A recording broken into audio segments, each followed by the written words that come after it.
So basically, I'll be taking you through the dilemmas that you face in a practice with, certain emergencies that you may face in your clinic and things most often that what you should do and what you should not do. I mean, as far as, day-to-day practice is concerned. Now, whenever you get a Yeah, you can go now. Thank you. Thank you. Okay. Yeah. Okay, you can leave. yeah. So whenever you get a patient with ear discharge or with a nasal block or with a throat pain, cough, expectoration, so it is neither a ear case nor a nose case or a throat case. It is a patient of ENT. So to examine the ear, it is very important to examine the nose and the throat also. Similarly, if a patient is coming with throat problems like, chronic cough, throat pain, even tonsillitis, important to examine the nose as there may be a postnasal drip and, the problem may be in the nose like allergic rhinitis, polyps, sinusitis, etc. So whenever you see a patient, complete examination of the ear, the nose and the throat has to be done in unison. All three have to be examined together. The problem may be that ear discharge is occurring for a long time, and if you don't clear the nose and the throat, the ear discharge would not stop, no matter what treatment you give to the ear. Similarly, there may be a postnasal drip, cough, expectoration, mouth breathing, etc. You require to treat the nose for clearing up the throat conditions. So when you see a patient of ENT, think of the eustachian tube, this hollow tubular organ structure that connects the nasopharynx with the ear, which means that more than 90 or 95% of the problems of the ear are coming either from the nose or the throat itself. So just think of the eustachian tube, a structure which is not seen, but very important as far as managing ear conditions. Now, when we come to the ear, the first thing that one would see is wax. Now, wax is a natural collection of secretions, sebaceous ceruminous gland secretions, desquamated epithelium, all that comes out by on its own. So it's a natural collection of secretions and it is thrown off also naturally. There is no need to remove wax if it is present in the ear without causing any symptoms. Most important is that presence of wax itself has good amount of antibacterial properties. It is rich in lysozymes, immunoglobulins, etc. Patients who have wax rarely have, you'll find infections in the ear. So it is important that if wax is there without symptoms, do not touch the wax. Secondly, most of the patients who come with problems are those who are using earbuds. Earbuds tend to push the wax further inside because the size of the earbud is not much bigger than the ear canal itself. So it will obviously push the wax further inside and cause impaction. Normally, wax is formed in the outer one-third of the ear canal, and there the wax is thrown off also naturally. Moment it goes into the inner two-third, the wax will not come out and will require either a procedure, syringing, etc. for its removal. So earbuds will cause impaction and wax is cleaned on its own. By good chewing movement, there's a centrifugal force which acts on the ear canal and it throws off the wax. So basically, it's a natural collection which comes out on its own.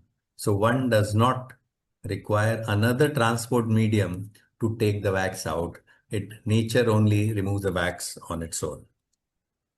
Now, what we can do for impacted wax, or even the same holds true for a foreign body, etc., in the ear canal, is you can do syringing, which most of you must be very well aware of. Now, there are few points that you require to be little aware for the syringing is that you require to should do always do the syringing in the sitting position.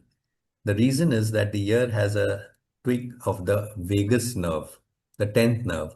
And when the vagus is stimulated, it can lead to a vasovagal attack where the patient may collapse or, lose his consciousness for some time. So preferably do in the sitting position. If the patient is feeling giddy, stop the process of syringing. But if you do it in the lying down position and the wax will come out, the ear will be clean. But if the patient gets a vasovagal, you won't detect it because patient won't respond to it. Secondly, the water that you can use the ordinary tap water or a water in your sink. You don't require to use any distilled water, etc. The water, but should always be at room temperature. You all have sterilizers. You can take it, take the water from there, add some cold water, and if you can feel the water comfortably with your finger also, which means that the patient will also tolerate it. If you cannot tolerate it with the finger, it's too hot or cold, then the patient will get a vasovagal attack or something like a caloric reaction can occur. So the water should always be at body temperature, what you're using for syringing. Thirdly, the direction of syringing should be upwards, backwards. If again, the common problem is we see is that people syringe straight away into the ear canal. When you syringe it straight away into the ear canal, the water jet will hit on the wax and will further push it inside without any result. It will further impact the patient. So direction should be upwards, backwards. The water goes behind the wax, or even if it is a foreign body like a bead or a nut or something into the ear, you can use the syringing and clean up the ear. And finally, once the syringing is over, the ear will be wet, and this you need to dry the ear. To dry the ear is important because the wetness, and especially in this climate, it's a rainy season. If the ear is wet, it will lead to obviously fungal infections. So fungal otitis externa has to be avoided. So always dry the ear after your procedure of syringing. Second, now the next thing is that there may be patient may come with ear discharge. Now, ear discharge can occur either from the external ear or from the middle ear. Inner ear would not cause ear discharge so life becomes more comfortable. You have to only decide between these two. If it is from the external ear, as you know, the pinna is a single yellow elastic cartilage, and this yellow elastic cartilage is continuous with that of the external auditory canal. The moment you pull the cartilage, the external canal also gets pulled. And if that movement is painful, it is otitis externa. The discharge is coming from the external auditory canal. And if pulling the pinna, there is no pain, the discharge will be coming from the middle ear, which means it is coming through a perforation. So either the discharge is from the external ear or from the middle ear. And pain would be a factor which deciphers between otitis externa and otitis media clinically, and then you can progress in that direction to go ahead to treat the patient. Now, otitis externa is typically like a bacterial infection of the external auditory canal. As I said, you pull the pinna, patient will have a grimace or an experience of pain in the ear. The ear canal will be all swollen up, you can see, and there will be some amount of discharge around the ear canal. This is very classical or typical of otitis externa, which is bacterial. Now, it is important that to decipher between otitis externa, bacterial, and fungal. Bacterial otitis externa, classically, if given, you can say antibiotic ear drops or the combination drops, the patients land up with fungus. You can see the white fungus on the ear canal, and this is otitis externa fungal. So typically the treatment depends on whether you look at it as a bacterial or a fungal type of infection. So first thing is that we use ear drops. Now, what is the role of ear drops as far as this is concerned? Now, if it is otitis.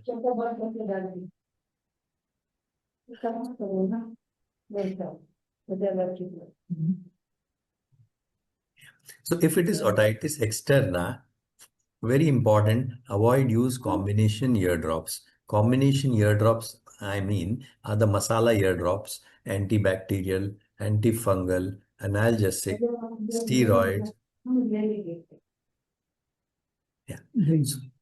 So basically, combination eardrops should be avoided. The reason is that when you give these eardrops for otitis externa, the bacterial infection is clear, but the steroids in that will lead to fungal infection. So the whole crux of the thing is that if they have wax, give them wax dissolving drops. If they have fungus, give them antifungal drops. If there is, you feel it is eczematous otitis externa, give them steroid drops. So avoid combinations as far as possible, and masala drops should be avoided. Combination drops should be avoided. Secondly, the discharge may be from the middle ear, and in middle ear, the drops usage is really speaking hardly it has any use. The reason is that when you're using ear drops, as far as otitis media is concerned, the drops, first of all, don't reach the site in the middle ear. If there's a perforation, you are not going to take the patient under the microscope, clean the perforation, make it dry, and then use drops. Obviously, I mean, you would. So the ear will be full of discharge, and therefore the drops will not reach the site itself. So, firstly, ear drops will not reach the site. Even if you've cleaned the ear well and it reaches the site, it opens the lateral end of the eustachian tube. And when it opens the lateral end of the eustachian tube, it serves no purpose, because you want the medial end of the eustachian tube to open, because all the discharge is coming from the nose, nasopharynx, and throat into the ear. So it opens the wrong end of the eustachian tube as far as we are concerned.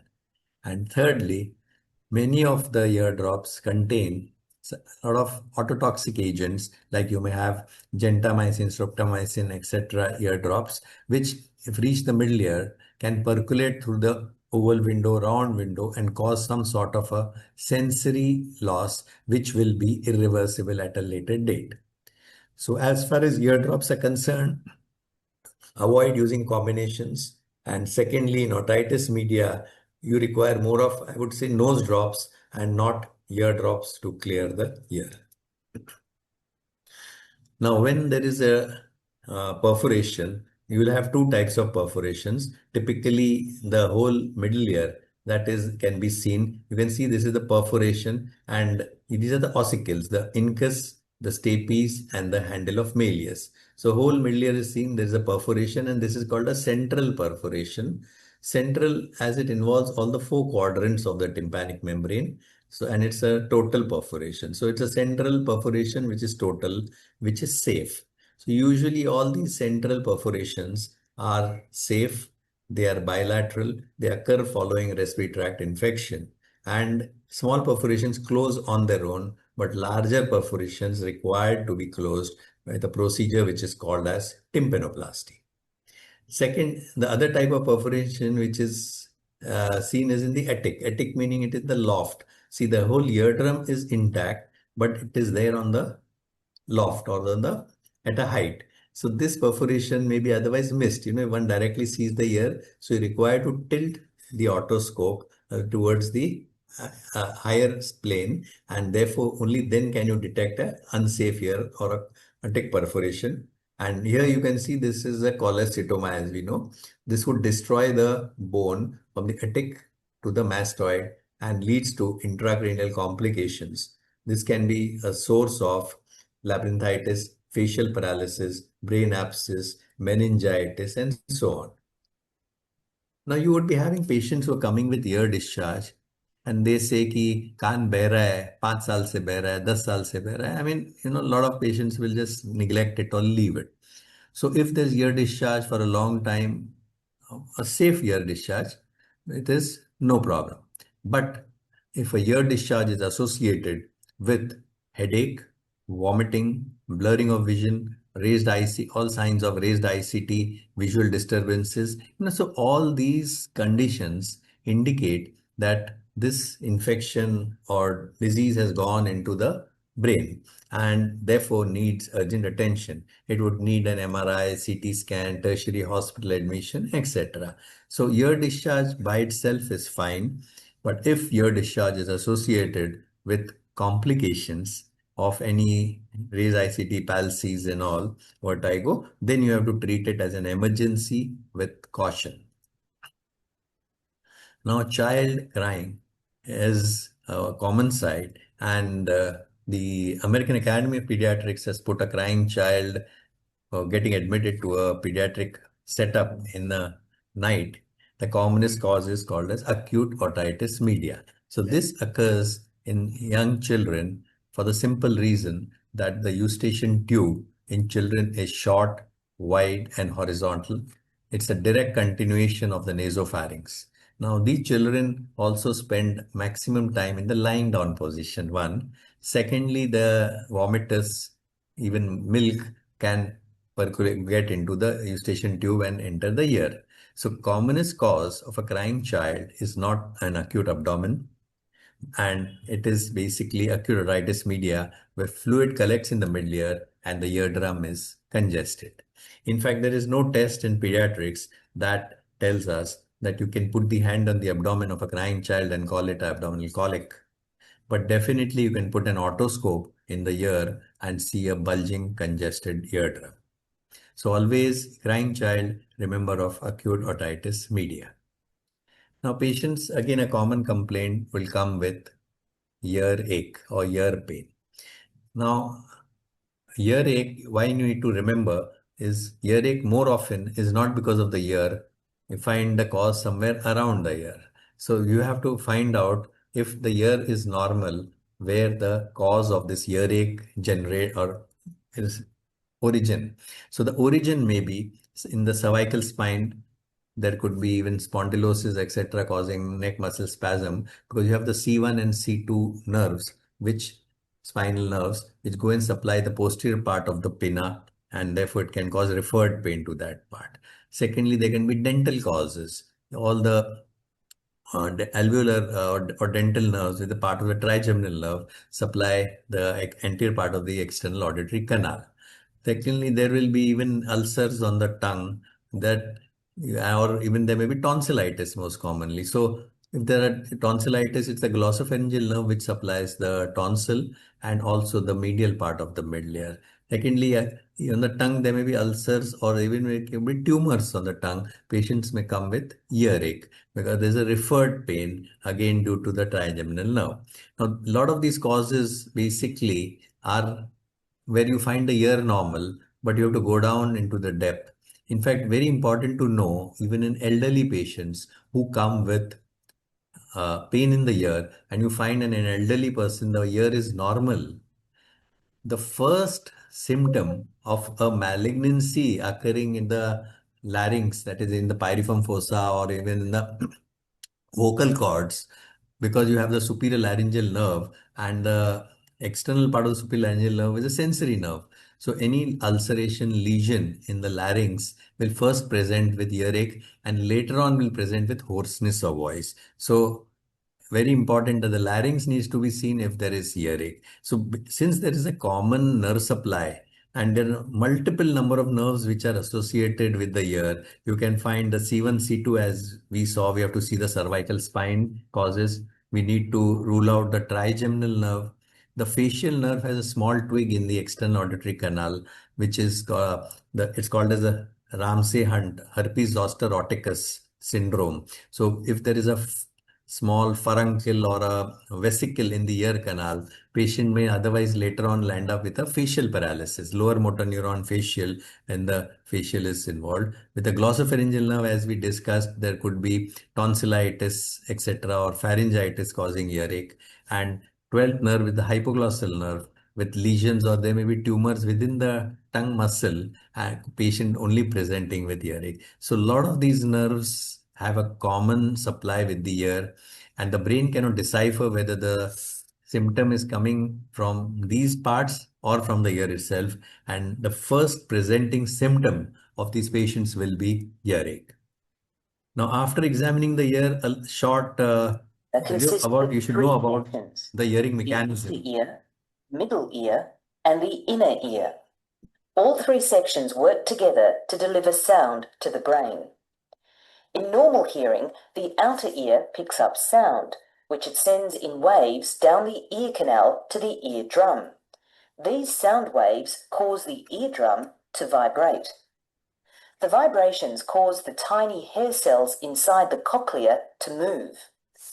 The hair cells absorb the movement and change it into electric impulses, which it sends to the hearing nerve fibers and to the brain. This becomes sound. So this was just a small recap of the hearing mechanism that happens. Now, what we do in our clinics, very important, one is by talking to the patient, you can know what the hearing loss is, or you can use a simple instrument, which is the tuning fork that all of us have. So this is a very useful instrument, and with this instrument, you can decipher whether the loss is what is sensory loss or a conductive loss, and that will tell you what the prognosis will be and what the uh, outcome will be. So what you require is just to compare the air conduction and the bone conduction and to see which is better. So normally what happens, the air conduction, as you know, is much better than the bone conduction, and whether the patient has a conductive loss or a sensory loss. In fact, even by the speech of the patient, you can decipher whether, the patient has a sensory loss or a conductive loss. Now, if you see an elderly person in your clinic, or, who's talking to somebody else, even around a park, if they're sitting somewhere, that elderly person will talk very loudly. You may feel ki, he's angry with us, but since they have a sensory loss, they themselves cannot hear, their bone conduction is down, they cannot hear their speech normally, and therefore they tend to talk loudly. Or vice versa, if you see a patient with a severe conductive loss, like severe autosclerosis, what we call. So this autosclerosis leads to a severe conductive loss, and this conductive loss makes the patient feel that the whole atmosphere is very quiet. And as the atmosphere is quiet, or the surrounding, there's no ambient noise, this is on account of the conductive hearing loss. So patient will be very soft spoken. The patient will come and tell you, Doctor Saab, mujhe kam sunai deta. They'll be a soft spoken person. So if you hear a soft spoken person, you have to think more in. So the speech changes as far as this is concerned. Just if you want a clarity in this, like if you're sitting in a library, for example, you will be talking very softly. Moment you come out of a library and you come out and on the stairs of your hospital, college, hospital and all, your volume increases because the ambient noise is more.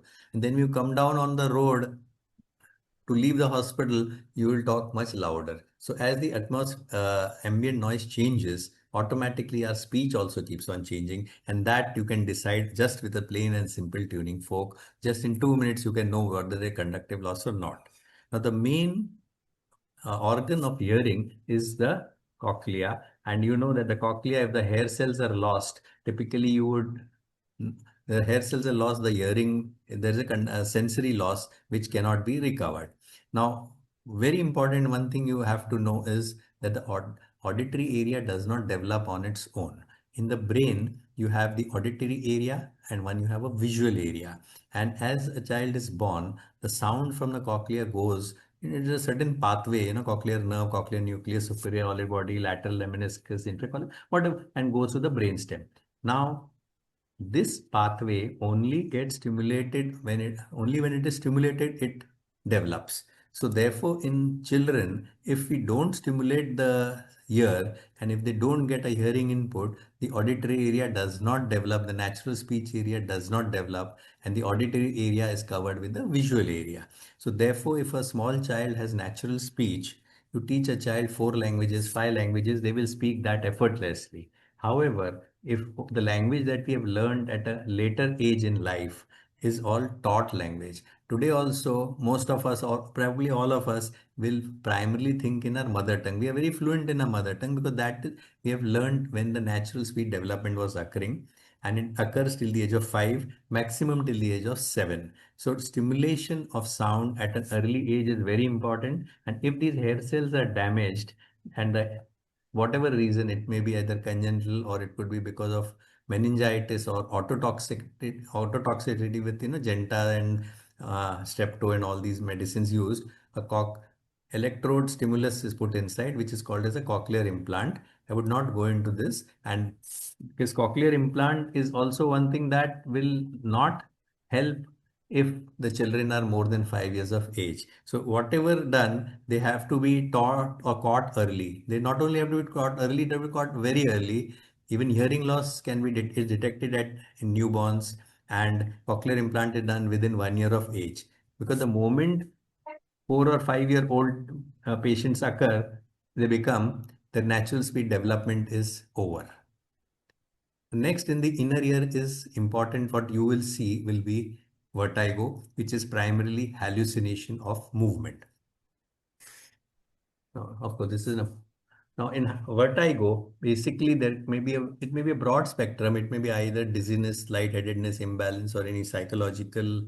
Uh, and of course, the commonest thing in vertigo is that the patient will say, there's sometimes what happens, the patients may go to, Disneyland, or may go to a Mela or somewhere else, where they pay to get vertigo, but that is of course a different form of vertigo that is. So how is balance maintained? If you remember this, you can detect and you have to treat this. First, why this occurs more in the elderly is that with age, the hearing system becomes weaker. With age, the vision is reduced. With age, the strength of the muscles is less. So all proprioceptive fibers are in the muscles. The eyes give us the input for the balance, and the labyrinthine or the semicircular canals give us the balances the right and the left together. So what you have to do in your clinic is you have to just identify whether this is central vertigo or peripheral vertigo. Central vertigo means obviously anything involving the CNS, whether cerebrum, cerebellum, brainstem, and peripheral is where it is involving the ear.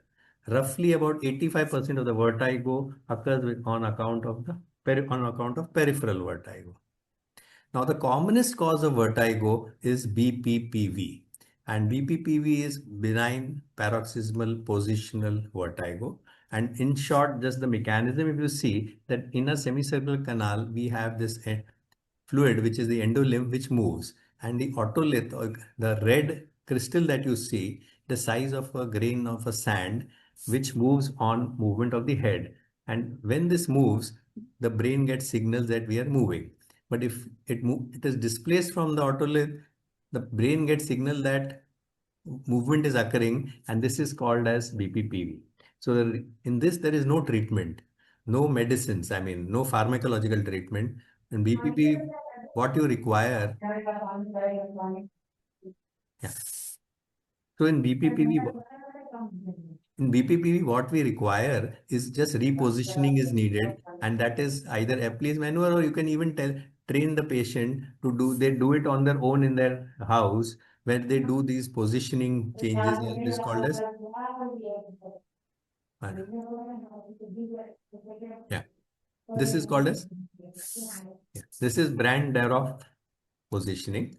And the next again common thing that you will see with vertigo will be Meniere's disease, or it is endolymphatic hydrops. Endolymphatic hydrops is collection of fluid in the inner ear, and this collection of fluid will lead to tinnitus, roaring vertigo, and fluctuating hearing loss. So this is a triad of Meniere's disease. Most important in Meniere's disease is patient should be, you try to make the patient stress free, reduce their salt intake in their diet, increase fluids, and if there's any focus or infection, you treat. Diagnosis is made by the clinical symptoms and by the audiogram, where there is a low frequency loss. You can see the red side shows a low frequency loss. This is the diagnosis of vertigo. Again, another common thing that you would experience is called as cervical vertigo. And I will just clear the misnomer over here, which is very commonly done, is that when the patient gets vertigo due to movement of the neck, the doctor will advise a cervical spine X-ray, or even a CT for the matter of fact. And that shows very commonly cervical spondylosis. And they are referred to an orthopedic surgeon, and the orthopedic surgeon would fit a cervical collar, and the patient is labeled as a case of cervical vertigo fitted with a collar. Now, what is cervical vertigo? That if there's any vertiginous sensation of movement of the head, and you can locate a pathology in the neck, it is called a cervical vertigo. And the hypothesis for this was thought to be that there is compression of the vertebral arteries on moving, and there will be hypoxia of the brainstem, and there is vertebrobasilar insufficiency leading to vertigo. And second thought was that osteophytes in cervical spondylosis press upon the sympathetic plexus, leading to hypoperfusion of the inner ear. So this was the basis behind it. But now we know, however the head rotates, there is no change in blood flow in the vertebral arteries. So the vertebral flow does not alter with this. And very important to remember that cervical spondylosis always occurs below the C3, C3, C4, C5, C6, C7. And head rotation takes place at C1 and C2 levels only. So this cannot, therefore, head rotation cause compression of the vertebral artery. Therefore, we need to remember that cervical spondylosis cannot cause vertigo. Just remember this part.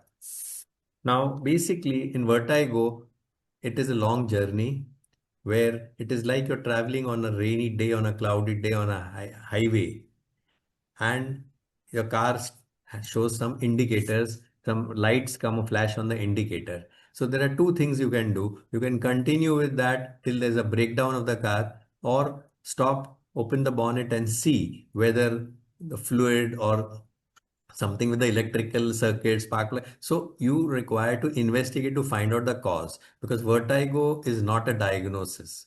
Vertigo is only a symptom. Yeah. So just remember, it's only an indicator and the cause is to be found out, because patients come generally and tell us कि हमारे doctor ने बोला है कि आपको vertigo है. So vertigo is only a symptom, and then it is important to find out the cause, since the reason is that it may be just a symptom of a sinister thing happening behind. So very important that if which will not cost you anything, just see the eyes of the patient, see for nystagmus, which is to and fro oscillation of the eyeball. You can see a slow component. So moment you can see nystagmus itself, the eyes will tell you, give you so much information, much more than a CT and an MRI.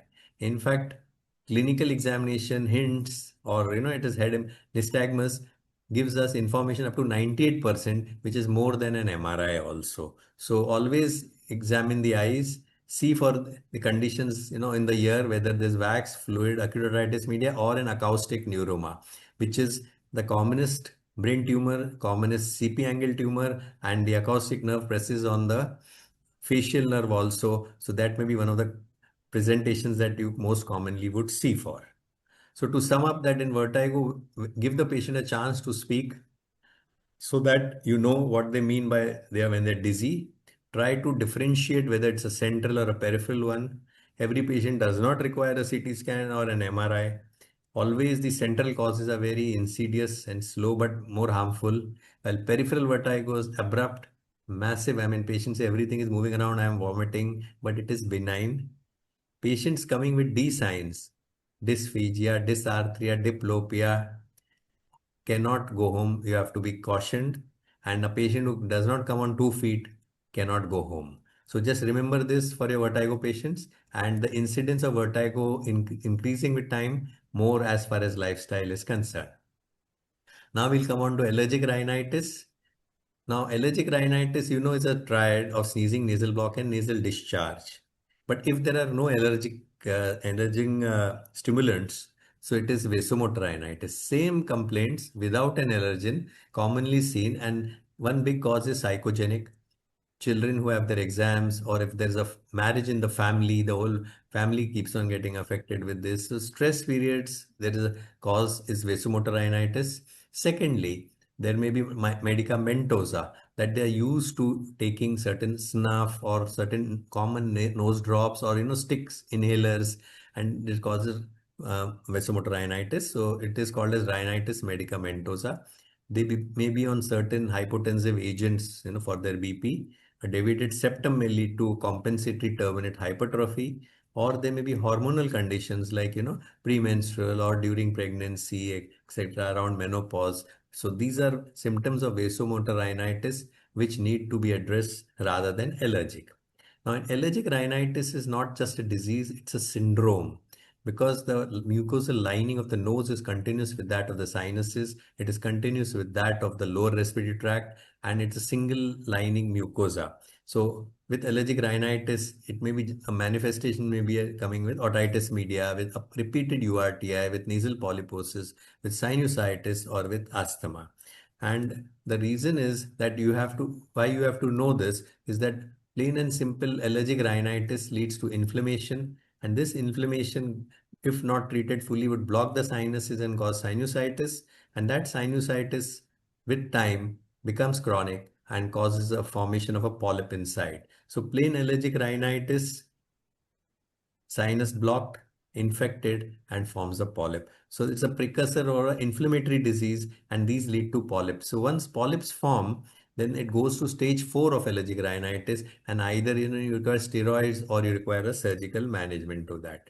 So you see a very schematic representation where the lining of the nose is continuous with that of the mastoid, with the middle ear and the lungs. So it's a single respiratory epithelium, and all have to be treated in unison, because what happens that if the sinuses don't drain off normally and the whole osteometal complex gets blocked, they develop recurrent sinusitis, they develop polyps inside.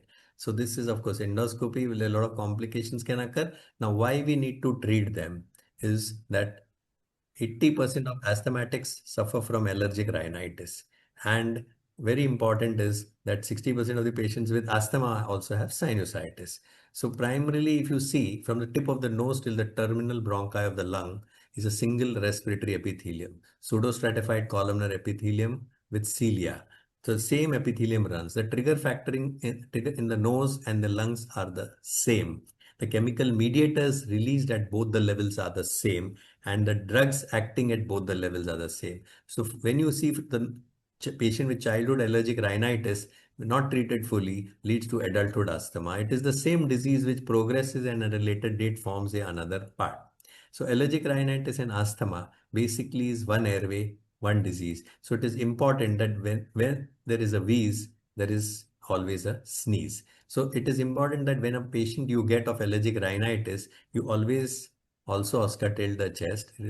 And if you get a patient of asthma, always see the nose. So if the nose is clear, the chest conditions will improve. And therefore, the diagnosis of allergic rhinitis, I would put it that it is the asthma of the nose. So you can see the same conditions occurring in the chest. It is a precursor is there in the nose itself. Patient education is important.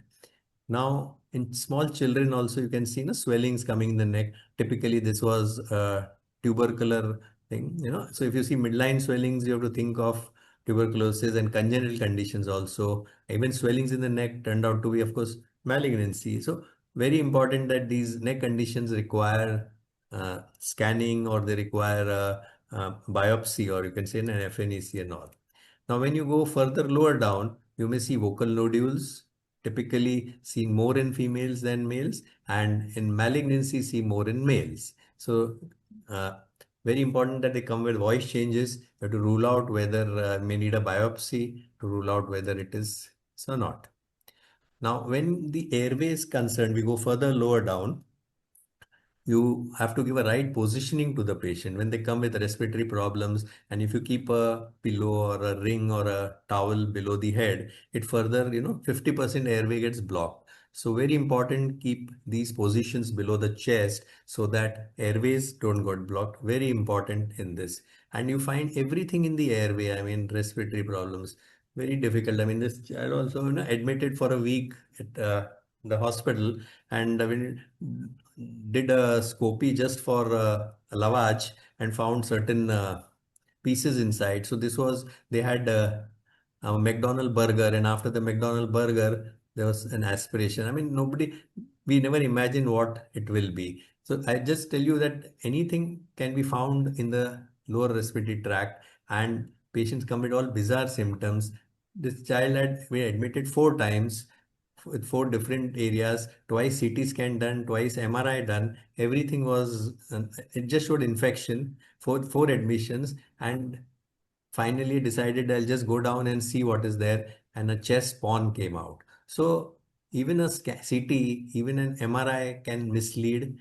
What your clinical judgment is, what your clinical acumen is, that is most important in this. I mean, scans can also miss it, and all clinical conditions like child having cough with diagnosed as Cox, and with then went from a general practitioner to a physician to a chest physician, AKT given, not responding, and landed up with a screw inside of a plastic screw. So again, bronchoscopy done. In fact, children came out with MDR tuberculosis. They were being treated for multi-drug resistant tuberculosis, and we found a screw inside the lung. So it's very important that in the airway, like this is again the bronchus we commonly see. earlier we see more of chana, singdana and all when we were in the general hospital, and now in the private hospital we see more of pista and badam and almonds inside the bronchi and all that. So with respiratory problems, you have to think of foreign bodies, and there's never a history. The problem with foreign bodies is there's no history. The child is always smarter than the parents, smarter than the caretakers. So history you will never get. The signs keep on changing in these children and these patients basically.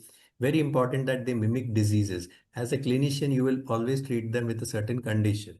In the first week, they are treated as laryngotracheobronchitis. After 1 week to 1 month, they are treated as pneumonia. From 1 month to 3 months, they are treated as asthma. From 3 months to 6 months, they are treated as tuberculosis.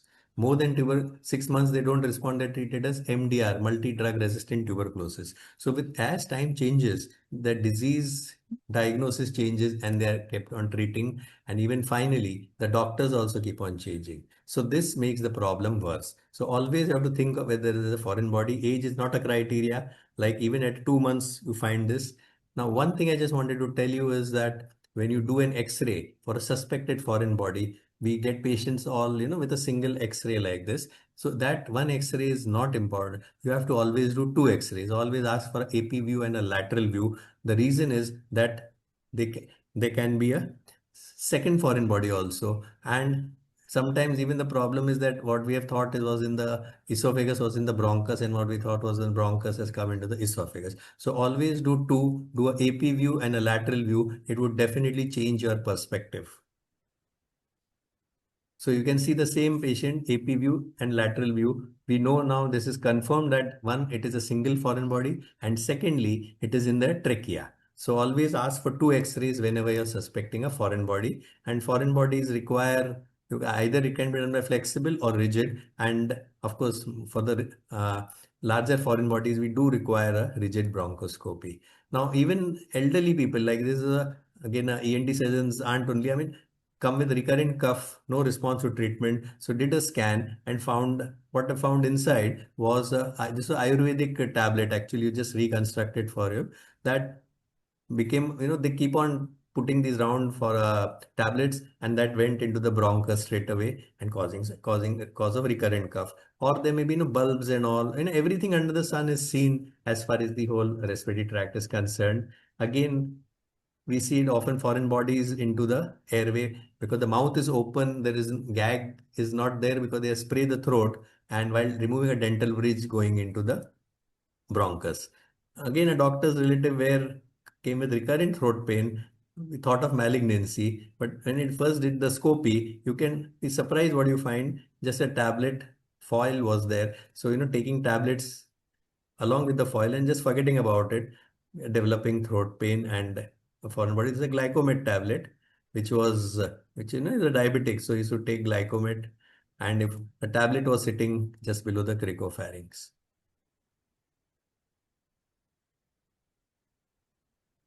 So all types of foreign bodies are found, and they keep on taking treatment for different things. This was again a young boy who had a party, 32-year-old boy, and he had throat pain, was treated with azithromycin and then coamapciclab by the family doctor. And when I put the scope inside for recurrent throat pain, found a beer cap inside. Had a party, they used to open the bottle with this. So you find everything down in the throat or even in the respiratory tract.